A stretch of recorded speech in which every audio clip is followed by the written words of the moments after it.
The rain had begun its relentless assault on Atlanta. Before the first light of dawn pierced the horizon, by evening the streets of Buckhead had transformed into a slick, blurred canvas of gray, where the glow of streetlights formed hazy yellow halos against the downpour. Inside her upscale townhouse, Celine stood by the stove, her wooden spoon rhythmically stirring a thick, savory lamb stew. The spoon itself was a relic from happier times, a purchase from a quaint boutique in Little 5 Points during her first year of marriage. Back then, Ayan had chuckled at her intensity, teasing that she selected kitchenware with the same fervor others reserved for heirloom silver. 5 years ago, that moment had felt like the dawn of a genuine shared life. Now, as she prepared the same stew in the same elegant kitchen, her movements were mechanical, her mind wandering, far from the bubbling pot and the fresh herbs scattered across the quartz countertop. The aroma of rosemary and thyme filled the air, mingling with the faint scent of rain seeping through the cracked window. Celine's thoughts drifted to the subtle changes that had crept into her, marriage-like shadows lengthening at dusk. Ayan had been distant lately, his late nights at the office stretching longer, his touches growing rarer. She told herself it was the pressure of his family's global logistics empire, the Vance legacy that demanded perfection and unyielding dedication. But deep down, a nagging doubt had taken root, keeping her awake in the small hours, staring at the ceiling while he slept soundly beside her. Ayan's phone buzzed insistently on the countertop, shattering her reverie. Once, twice, 3 times. The screen lit up with an unfamiliar name, Nia. Celine wiped her hands on her apron, intending to carry the phone to him in the master bathroom, where the shower ran steadily. But something held her back. The persistence of the vibrations, perhaps, or that intuitive whisper that had been growing louder over the past few weeks. Her heart quickened as she hesitated, the steam from the stew rising like a veil between her and the device. "Bring me the phone." Ayan's voice echoed from behind the bathroom door, muffled by the water but edged with impatience. Instead of complying, Celine pressed the phone to her ear. A young woman's voice, laced with frenzy and familiarity, spilled out, "I'm scared." Those 2 words carried an intimacy that stole Celine's breath. It was the tone of someone who shared secrets, who relied on Ayan in ways Celine hadn't in months. Before she could process it, Ayan burst through the door, his shirt half unbuttoned, hair damp and tousled. He snatched the phone from her grasp with a speed that left her stunned. Turning away toward the window, "Baby, I'll handle it," he murmured into the receiver, his voice softening to a timbre Celine hadn't heard directed at her in ages. "Don't worry. I've got everything under control. Yes, I promise. I'll be there soon." The wooden spoon slipped from Celine's fingers, clattering against the porcelain tile floor with a dull thud that echoed in the sudden silence. Ayan turned, their eyes locking. In his gaze, she searched for guilt, for remorse, but found only irritation, as if she'd intruded on a minor inconvenience. "It's for work," he said flatly, shoving the phone into his pocket. Celine didn't respond. She bent to retrieve the spoon, returning to the stove with trembling hands.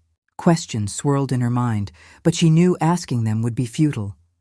The truth was already unraveling before her, thread by fragile thread. The following 3 months unfolded like a slow-burning fever, each day blurring into the next with a haze of suspicion and denial. Ayan's arrivals home grew later, his shirts carrying the faint, cloying scent of vanilla perfume, a fragrance foreign to Celine's own preferences. She convinced herself it was incidental, perhaps transferred from a client or colleague during a meeting. She repeated the excuse like a mantra until the words dissolved into meaningless noise, a static hum in her ears. Sunday dinners at the Vance family estate in Cascade Heights ceased abruptly, without a word of explanation. Claudette Vance, her mother-in-law, stopped extending invitations, her voice turning icy when Celine finally mustered the courage to call. "We're busy, dear. Perhaps another time." There was no other time. At a charity gala, Sterling Vance, her father-in-law, brushed past her as if she were invisible, his gaze sliding over her like she was a stranger in a crowd. The rejection stung, a sharp reminder of her precarious position in the family. For 5 years, Celine had endured the grueling ordeal of infertility treatments. 3 rounds of IVF, 2 hormone therapies, and a devastating miscarriage at 8 weeks. The doctors spoke of endometriosis with sympathetic tones, outlining protocols and probabilities. But in the Vance household, sympathy held no value. Results were the only currency. An heir wasn't merely a desire, it was an imperative. The cornerstone of their empire. Each failed attempt eroded Celine's standing, turning the solid ground beneath her into shifting quicksand. She felt like an outsider, tolerated only for her potential to produce the next generation. The call came at precisely 9 a.m. as Celine poured her morning tea.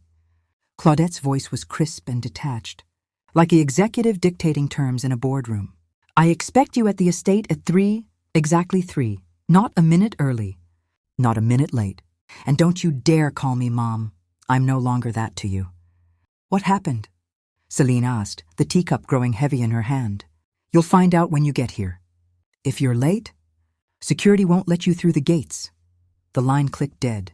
Celine stared at the blank screen, her mind racing to assemble the fragments of her crumbling world. Before she could steady herself, the phone rang again. It was Amani, her college friend, and the last tether to her pre-marriage life. Did you see it? Amani's voice buzzed with urgency. The Shade Room posted it 30 minutes ago. Your husband Ian was spotted at the Emory Reproductive Center with some girl. The caption says she's expecting twins. Celine, are you okay? Celine's fingers trembled as she opened Instagram. The photo loaded agonizingly slowly. First the clinic's facade, then Ian's familiar wool coat, and finally the young woman in a light dress, her belly rounded with promise, her smile triumphant. Ian gazed at her with a tenderness that once belonged to Celine alone. Celine, can you hear me? I hear you, she replied, her voice distant and hollow. I'll call you back. She didn't cry. A dull ache throbbed within her, but no tears came. Her hands steadied as she absorbed the betrayal. 5 years of injections, tests, and shattered hopes. And this woman had succeeded effortlessly. Not with 1 child, but 2. The Vance estate loomed behind massive wrought iron gates, a bastion of old money and unyielding tradition. Elijah, the security guard who'd served the family for over 2 decades, offered her a kind look, the only warmth she'd encountered that day. His eyes held unspoken pity beneath his professional demeanor. Go on in, Mrs. Vance, he said softly. They're waiting for you in the study. Sterling's study exuded heavy luxury, mahogany panels, velvet drapes, and gilded portraits of stern men purchased at auctions, falsely dubbed ancestors by the Vances. A stack of documents awaited on the massive desk. Sit down, Claudette commanded, gesturing to a chair. This won't take long. Sterling stood by the window, hands clasped behind his back, his silence a thunderous presence. You obviously know about Nia by now, Claudette continued without preamble. She's 3 months along, twins, a boy and a girl.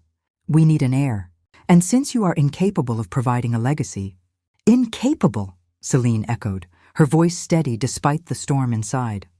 Don't interrupt me. We are offering you $2 million.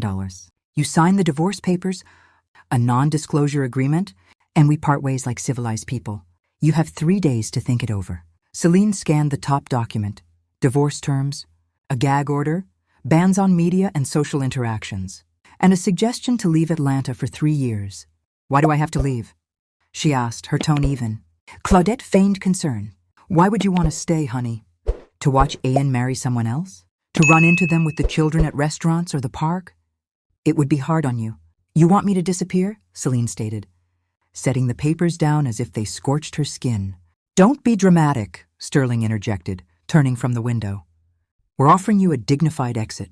You can refuse and go to court. Of course, our lawyers are already on standby. You know how that goes. They'll tear you apart and you'll end up with nothing. Plus, the whole city will gossip about the barren wife clawing for money she didn't earn. Celine rose, gathering the documents. 3 days, Claudette reminded her as she departed. Anne returned home early that evening, before the sky fully darkened. Celine sat in the living room, the papers on her lap. She looked up, offering no accusations, no tears, just quiet observation. You went to see my parents? He asked, already knowing. I did. They offered me $2 million to disappear from your life. Ian sat on the opposite sofa, rubbing the bridge of his nose, a telltale sign of discomfort. Celine, please don't make this difficult. What exactly am I making difficult? Her calm unnerved even her. Nia is pregnant with twins. My parents are putting on the pressure. You know how they are. I know how you are. He met her gaze, devoid of remorse, only weariness. "Do you love her?" "Yes, very much." The admission hung heavy, a stone pressing on her chest. Celine expected pain, but felt only a crushing weight. "And if I don't sign?" Something cold flickered in his eyes. "My father hired the best firm in the state. You know what that means?" He grabbed a pillow and headed to the guest room. "I'll sleep in here." "It's better for everyone." Celine watched him settle in, turning away from her. Their marriage hadn't ended with the phone call or the estate. Meeting, it ended here, in this mundane rejection. The night dragged on, insomnia gripping her. She listened to Ayan's breathing, pondering their descent into strangers. Toward dawn, sleep claimed her briefly, but nausea jolted her awake, sending her to the bathroom. She dismissed it as nerves. Splashing water on her face and sitting on the tub's edge until the dizziness faded. But it returned after lunch, then evening, accompanied by sensitivity to smells, her beloved coffee now unbearable. A faint spark ignited, a memory of nausea signifying more than stress. Ayan left early the next morning without a word. Alone with the papers, Celine grappled with an unnamed feeling, afraid to voice it. On the second day, the symptoms persisted. She researched clinics online, selecting one far from Vance's influence.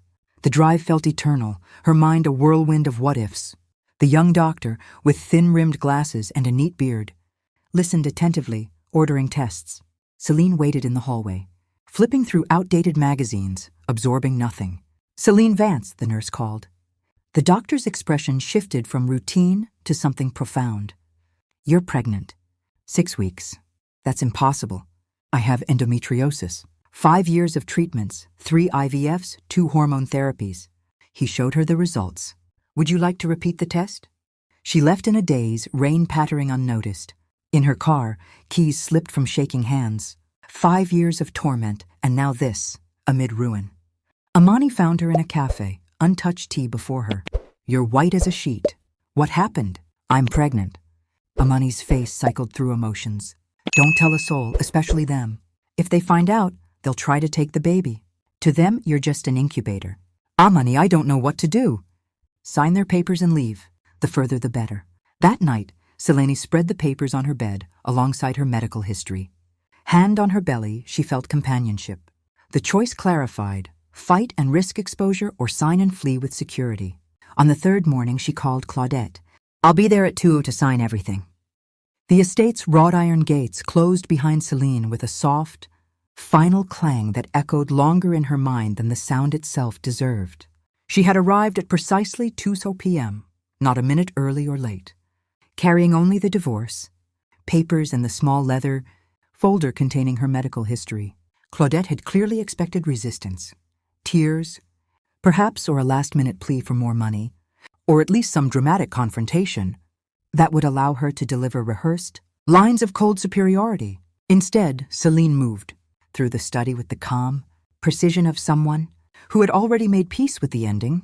She accepted the offered tea she had no intention of drinking, sat in the same chair as before, and placed her conditions on the table like neatly folded napkins. "I am leaving immediately after the paperwork is finalized," she said, her voice level. "I will not attend any wedding. I will not appear in the press, and I will not give interviews. The reason for the divorce remains confidential. No comments from either side." Sterling nodded once, the gesture of a man closing a satisfactory transaction. "That works for us. The less noise, the better." Claudette watched with narrowed eyes, arms crossed, searching for the trap she was certain must exist. But there was none. Celine signed each page with deliberate strokes, the pen gliding smoothly across the paper. Every signature felt less like surrender and more like the final punctuation. Mark at the end of a long, exhausting paragraph. When the last document was complete, she closed the folder, set the pen down with a soft click, and stood. "Goodbye, Mrs. Vance, Mr. Vance." She deliberately avoided the word "Mom," letting the small omission hang in the air like a quiet rebellion. It brought her more satisfaction than it probably should have. Elijah walked her to the gate. For most of the distance, they moved in silence, the gravel crunching beneath their shoes. Only when they reached the entrance did he pause, glancing toward the security cameras before speaking low enough that the microphones wouldn't catch it. "Take care of yourself, Mrs. Vance," he said. "Really, take care." His voice carried the only Genuine warmth she had felt all day in a world built on calculations and leverage. Celine gave him a small, grateful nod and stepped through the gate without looking back. The $2 million arrived in her account that same evening. She checked the banking app while sitting alone in the townhouse kitchen, the screen's blue light reflecting off the empty wine glasses still sitting in the sink from weeks earlier. The number looked surreal, like it belonged to someone else's life. She didn't touch the principal. She decided then and there that she would live only on the interest, preserving the bulk for the child she now carried. It was no longer the Vance family's disappearance fee in her mind. It was seed money for a future she would build herself. Ian came home earlier than usual that night, the front door opening and closing with a hesitance he had never shown before. Celine was already packing. She selected only the items that had belonged to her before the marriage or that she had purchased with her own modest earnings. Simple cotton dresses, books she had read in college, the small collection of handmade earrings from street vendors in Little 5 Points, the wooden spoon from the boutique, the jewelry Ian had given her, the designer bags, the cashmere coat Claudette had presented. On their 3rd anniversary, all remained neatly hung in the walk-in closet, untouched. He stood in the bedroom doorway, watching her fold a sweater with careful movements. "Thank you," he said quietly, "for not making this difficult, for agreeing." The relief on his face was so naked, so unguarded, that Selena paused mid-fold, the soft wool still in her hands. That single moment hurt more deeply than the betrayal itself, more than his confession of love for Nia.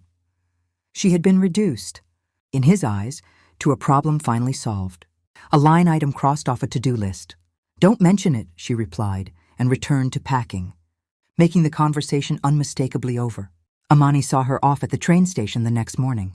The platform was crowded with early commuters, but Amani held Selene in a long, fierce hug, not bothering to hide the tears streaming down her cheeks.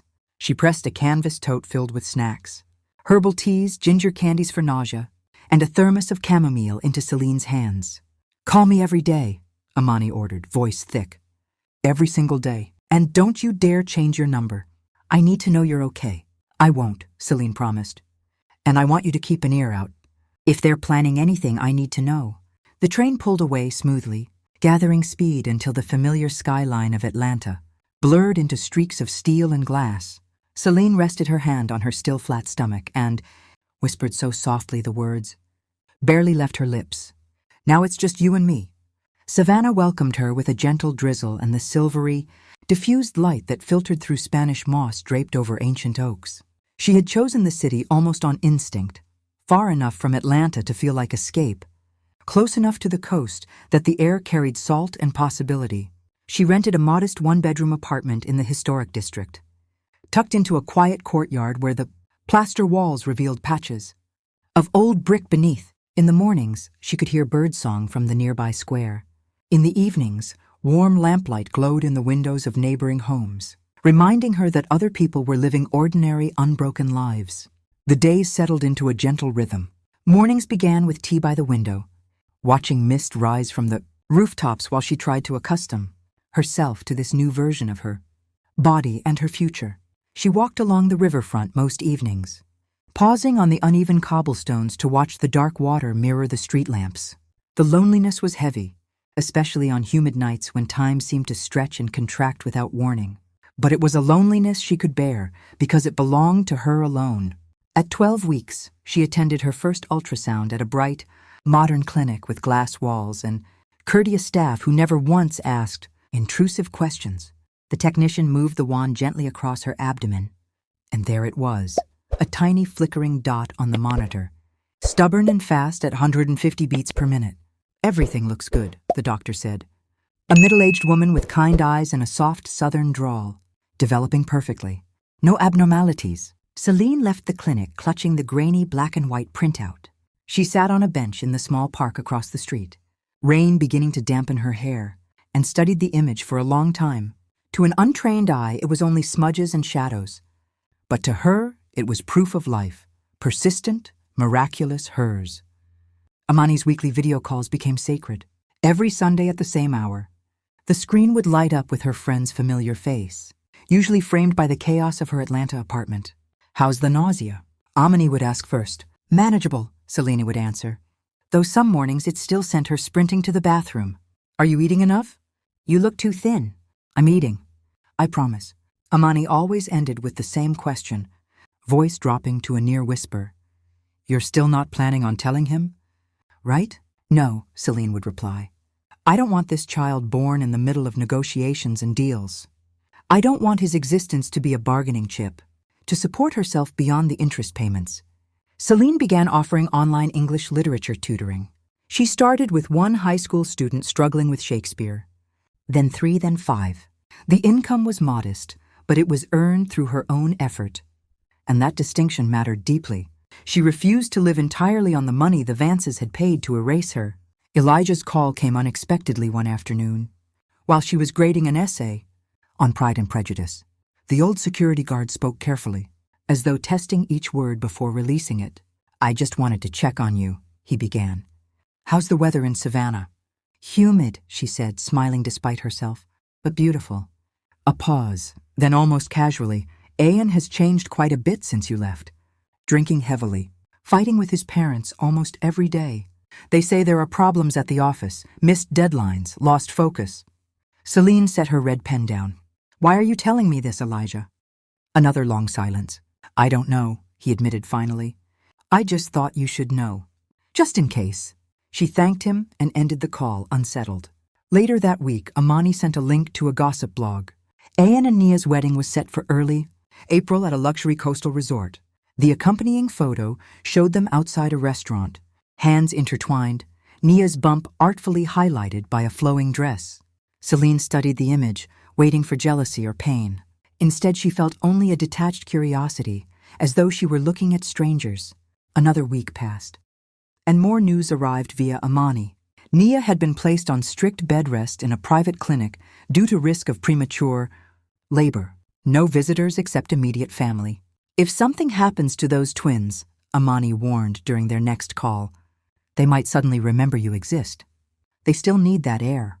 The premonition proved accurate and arrived faster than either of them expected.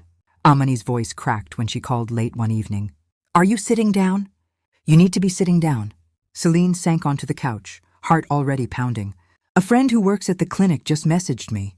The Vances demanded a prenatal DNA test.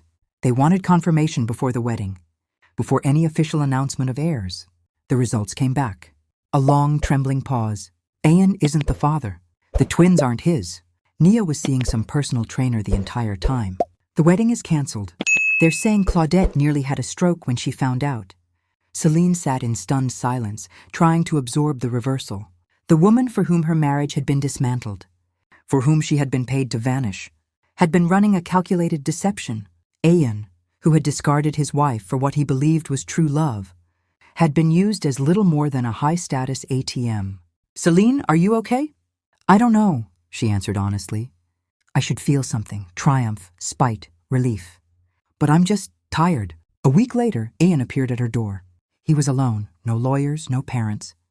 His shirt was wrinkled, dark circles carved beneath his eyes, cheeks hollowed by weight loss. The confident heir of the Vance empire had been replaced by a man whose world had collapsed around him. Celine agreed to meet him only at the small cafe across from her apartment building, and only with her lawyer, Sloane Beaumont, present at the next table. "I was blind," Ian said, staring into untouched coffee. "She used me from the beginning." "And what do you want from me?" Celine asked. "Sympathy?" "No." He rubbed the bridge of his nose, the familiar gesture now tinged with desperation. "My parents are ready to offer any terms. They want to make things right." He slid a folder across the table. "This is a waiver of any claim to custody. Full recognition of your parental rights. Everything you wanted. I'm only asking for one thing. Let me have the chance to be a father, to see the child at least sometimes." Celine flipped through the documents, then handed them to Sloane. The lawyer scanned them quickly and nodded, no loopholes. "You made your choice," Celine said, meeting his eyes. "Now I've made mine. Live with the consequences. If you want to be a father, you will be, but on my terms, by my rules, on my schedule." The documents were notarized that same afternoon. Claudette's call came several days later, catching Celine off guard. Her former mother-in-law's voice sounded different, smaller, almost fragile. "I won't ask for forgiveness," Claudette began after a long silence. "I don't know how, but I was wrong about you, about the situation, about everything." Celine waited. "I want to see my grandson someday," Claudette continued, voice catching. "I don't require anything. I'm not insisting. I'm asking. If you can learn to respect my boundaries," Celine replied. "We'll see." She hung up without waiting for more. Labor began in late May, when Savannah was in full bloom and the nights hung long and warm. Amani arrived within the hour, packed the hospital bag, called the car, and held Celine's hand the entire ride, chattering about anything to keep panic at bay. In the delivery room, time collapsed and expanded simultaneously. Hours of pain blurred into single endless minutes. Doctors and nurses became indistinct shapes.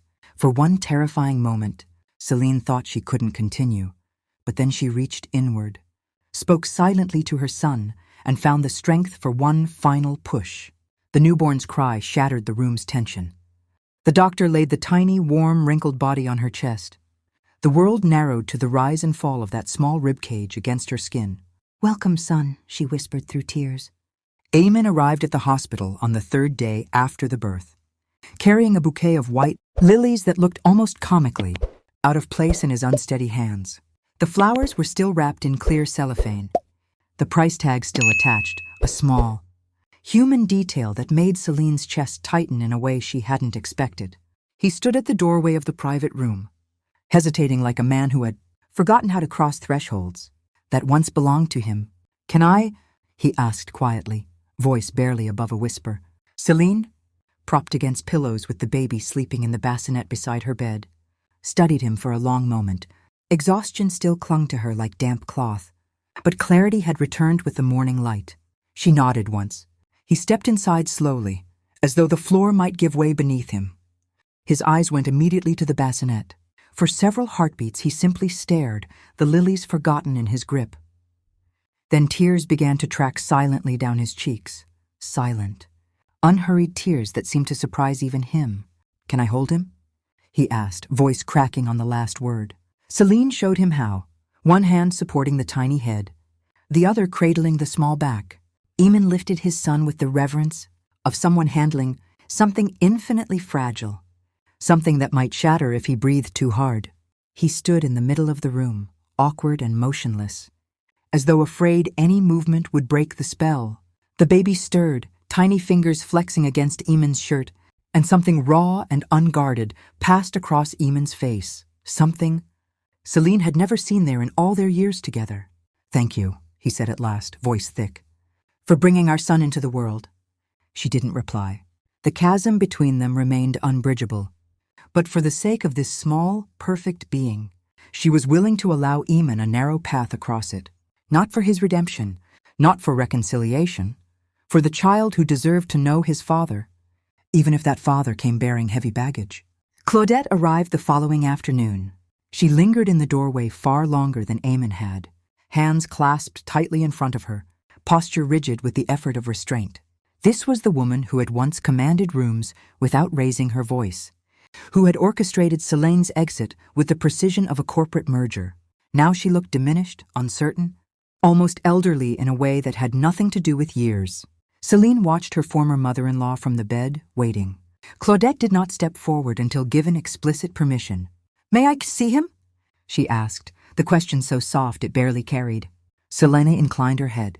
Claudette approached the bassinet on careful feet. She did not ask to hold the baby. Instead, she reached out one manicured finger and gently touched the infant's open palm.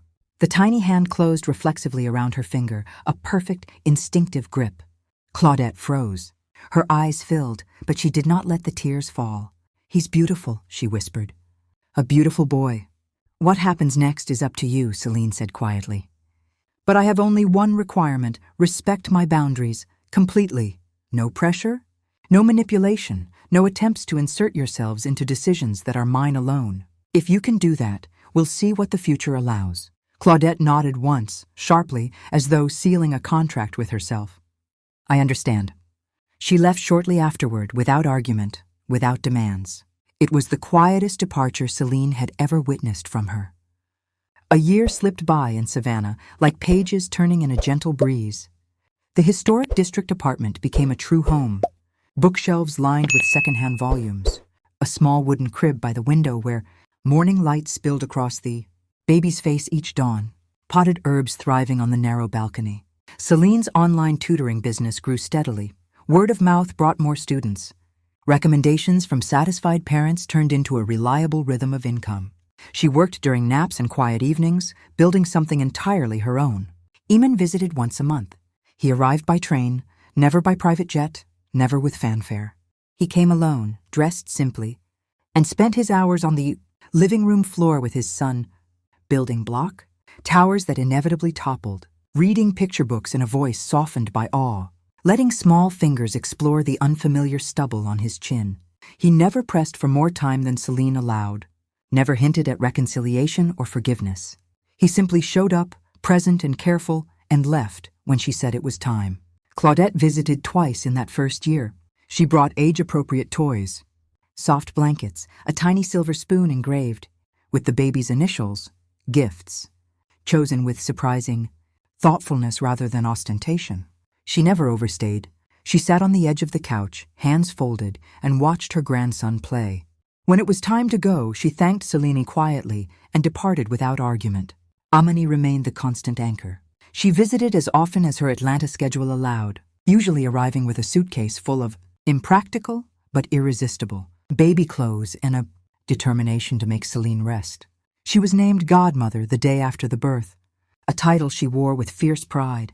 There were still hard nights when exhaustion pressed so heavily Celine could barely breathe, when the baby's cries seemed to echo every doubt she had ever carried about her ability to do this alone. In those moments, she would stand on the balcony, holding her son against her chest, looking out at the rooftops glowing gold in the first light, and whisper the promise she had made in the delivery room. "I will never let anyone make you endure what I endured. I promise." One morning in early spring, as Savannah began its slow unfurling into bloom, Celine stood on that same balcony with her son balanced on her hip. He was nearly walking now, wobbly, determined steps that ended more often in delighted falls than in steady progress. Below them, the courtyard oaks were heavy with new green, birds calling to one another in the soft dawn air. She was no longer the woman who had once measured her worth by a family's approval, who had endured years of treatments and silences in the hope of earning her place.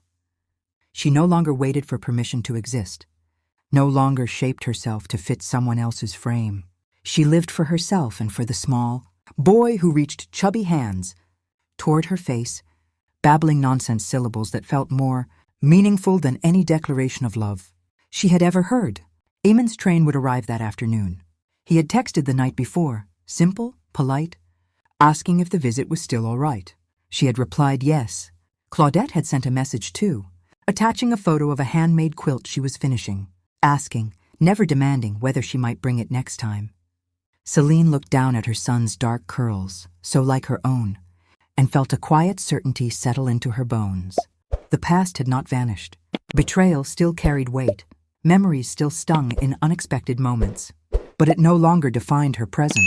She had chosen her path, not out of vengeance, not out of resignation, but out of a fierce, protective love that had grown stronger than any legacy the Vances could have offered. She kissed the top of her son's head and stepped back inside, closing the balcony door against the morning breeze. Whatever came next, visits, boundaries, small steps towards something resembling civility, she would meet it on her own terms. For the first time in many years, that felt like enough.